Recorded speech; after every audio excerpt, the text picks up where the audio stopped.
China جیسے آج آپ کو لگتا ہے ویسا کبھی بھی نہیں تھا۔ قربانیوں کی اگر میں کہوں کہ ایک لازوال داستان ہے تو وہ غلط نہیں ہوگا۔ فائٹ کرتے ہوئے اپنی جدوجہد کے ذریعے آج ایک عالمی طاقت بنتا چلا جا رہا ہے۔ جاپانی فوجوں نے ایک بہت ہی سخت اور بہت ہی ہولناک خون کی ہولی کھیلی چائنا کے اندر۔ 35 ملین چینی ہلاک ہوئے، اور چائنا ہی وہ ملک ہے جس نے جاپان کی ملٹری طاقت محدود کرنے میں سب سے زیادہ نمایاں کردار ادا کیا۔ میسج ایک ہی تھا، اس وقت بھی ہم کسی کے سامنے نہیں جھکے اور آج بھی کسی کے سامنے جھکنے والے نہیں ہیں۔ ہیلو اینڈ ویلکم ٹو اپنا وطن T V, I am ساتیا Afzal.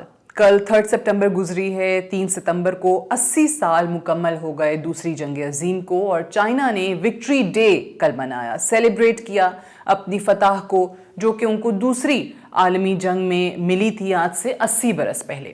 اچھا، آج اس ویڈیو میں ہم آپ کو بتاتے ہیں چائنا کے بارے میں۔ چائنا جیسے آج آپ کو لگتا ہے ویسا کبھی بھی نہیں تھا۔ اس کی ایک پوری تاریخ ہے، بہت قربانیاں ہیں۔ قربانیوں کی اگر میں کہوں کہ ایک لازوال داستان ہے تو وہ غلط نہیں ہوگا، اور چائنا نے ایک کمزور ملک کے طور پہ اپنے آپ کو کیسے منوایا اور اس کے بعد فائٹ کرتے ہوئے اپنی جدوجہد کے ذریعے آج ایک عالمی طاقت بنتا چلا جا رہا ہے۔ اگر آپ دیکھیں دوسری جنگ عظیم کو بھی، تو دوسری جنگ عظیم کی شروعات کس ملک کے لیے کب ہوئی، تاریخ میں مختلف حوالے ملیں گے آپ کو۔ کچھ لوگوں کا کہنا ہے کہ اس جنگ کا آغاز ہوا تھا 1 ستمبر 1939 کو، جب ہٹلر کے فوجوں نے حملہ کیا پولینڈ پہ۔ پھر اگر آپ یہی بات روس سے پوچھیں تو روسی شہری آپ کو تاریخ بتاتے ہیں 22 جون 1941 کی، جب ہٹلر نے حملہ کیا سوویت یونین پہ۔ اور اگر آپ امریکہ سے پوچھیں تو امریکہ کے مطابق دوسری جنگ عظیم کا آغاز اس وقت ہوا تھا جب جاپانی فورسوں نے پرل ہاربر پر حملہ کیا تھا۔ اور اگر آپ چائنا کی تاریخ دیکھیں تو چائنا آپ کو یہ بتاتا ہے کہ دوسری عالمی جنگ شروع ہوئی تھی 18 ستمبر 1931 کو، جب چین پر حملہ کیا تھا جاپانی فوجوں نے۔ اور چین کا یہ ایک علاقہ، تاریخی علاقہ تھا منچوریا، اس پہ انہوں نے حملہ کیا اور ایک اپنی پپٹ ریاست بنا دی تھی منچوکوا۔ اور جاپان نے چائنا پر جب حملہ کیا تو اس وقت اگر آپ چائنا کو دیکھیں تو ایک انتہائی معاشی طور پہ بہت ہی کمزور، بہت ہی ویک ایک سٹیٹ، اور آگے چل کے آج کا چائنا بھی ہم دیکھتے ہیں۔ لیکن اتنے کمزور ریاست کے باوجود، معاشی طور پہ کمزور ریاست کے باوجود، چائنا نے جاپانی فوجوں کا مقابلہ کیا 14 سال۔ اور چائنا کی جو کمیونسٹ پارٹی ہے، جب انہوں نے جاپان پہ باقاعدہ طور پہ اس کے خلاف جدوجہد کا اعلان کر دیا تو ہم نے دیکھا کہ وہاں اپنے حقوق کے حصول کے لیے باقاعدہ لوگ اکٹھے ہوئے اور انہوں نے آزادی کی ایک تحریک چلانی شروع کر دی۔ جاپانی فوجوں نے ایک بہت ہی سخت اور بہت ہی ہولناک خون کی ہولی کھیلی چائنا کے اندر، اور اس کا عروج اس وقت ہم نے دیکھا جب 6 ہفتے کی قلیل مدت کے اندر تقریباً 3 لاکھ سے زائد سویلینز کو اور فوجیوں کو مار دیا گیا چائنا کے اندر، اور اس کو چائنا کی تاریخ میں آج بھی یاد رکھا جاتا ہے دی بروٹل نانجنگ میسیکر کے نام سے۔ اچھا، اس کے بعد کیا ہوا کہ جاپان کے اس قتل عام کے پیچھے سب کو نظر آنے لگا کہ ہٹلر کی ہی فلسفی ہے۔ وہ سلوک جو کہ جرمنی، جو کہ ہٹلر باقی علاقوں میں کر رہا ہے، جو پولینڈ سے جس کا آغاز ہوا، وہی چیز یہاں پر جاپانی فوجوں کی طرف سے بھی دیکھی جا رہی ہے۔ تو ایک ہی فیشزم ہے۔ اب اس کے بعد ہم دیکھتے ہیں کہ جو چینی لیڈر تھے اس وقت ماؤ، 1941 میں سوویت یونین پر جرمن حملے کے بعد، انہوں نے اس چیز پہ زور دیا کہ بین الاقوامی اتحاد ہونا چاہیے ممالک کا، تاکہ ہم مل کے جرمنی کا اور جاپان کا مقابلہ کر سکیں۔ اور اس کے بعد ہم نے پارٹنرشپ دیکھی 4 ممالک کی۔ جنوری 1942 میں چین نے برطانیہ، امریکہ اور سوویت یونین کے ساتھ مل کے اقوام متحدہ کے اعلامیے پہ دستخط کیے، اور جس میں یہ کہا گیا کہ ہم مل کے مقابلہ کریں گے जापान का भी और जर्मनी का भी।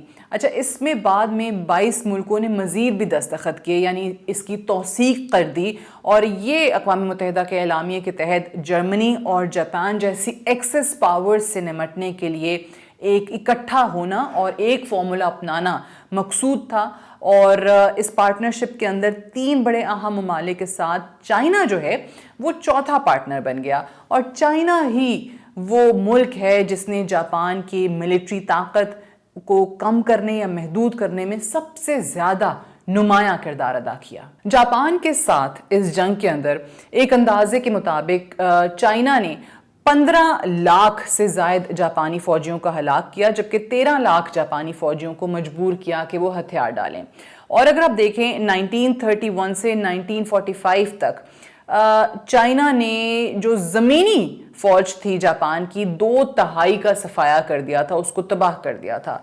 लेकिन ऑन द अदर हैंड जो चाइना की कुर्बानी थी वो भी बहुत ज़्यादा लाजवाल थी।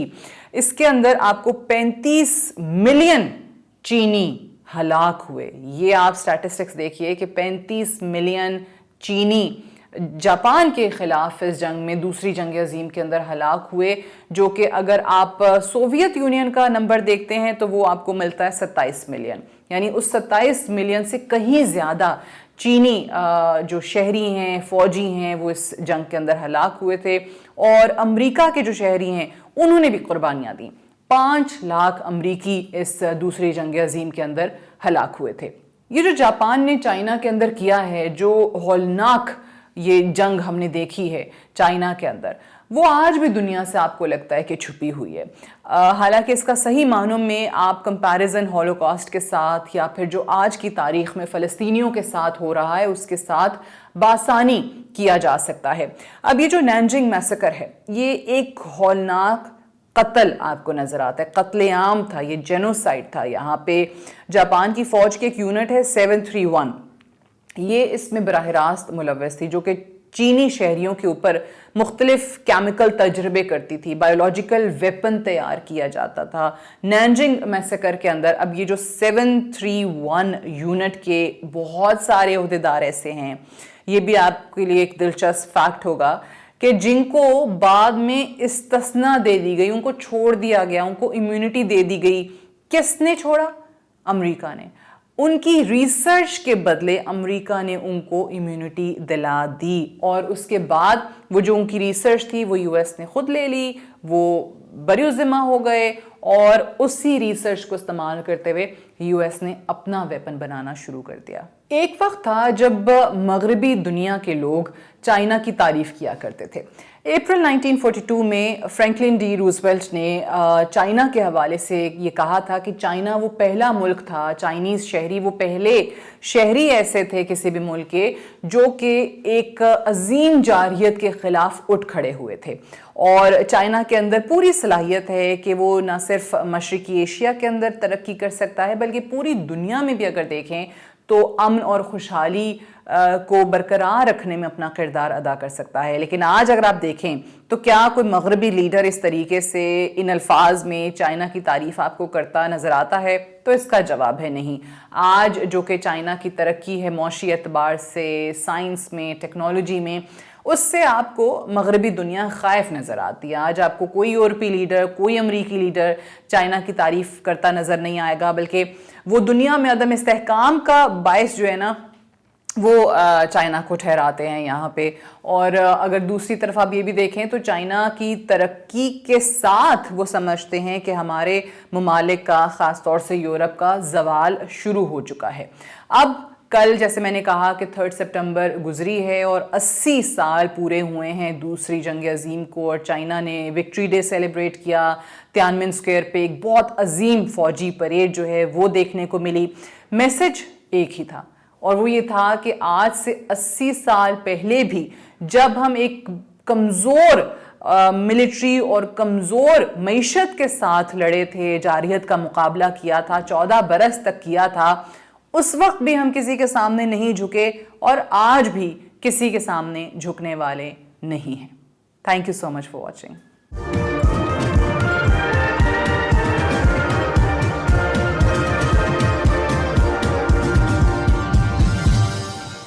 watching Apna Watan.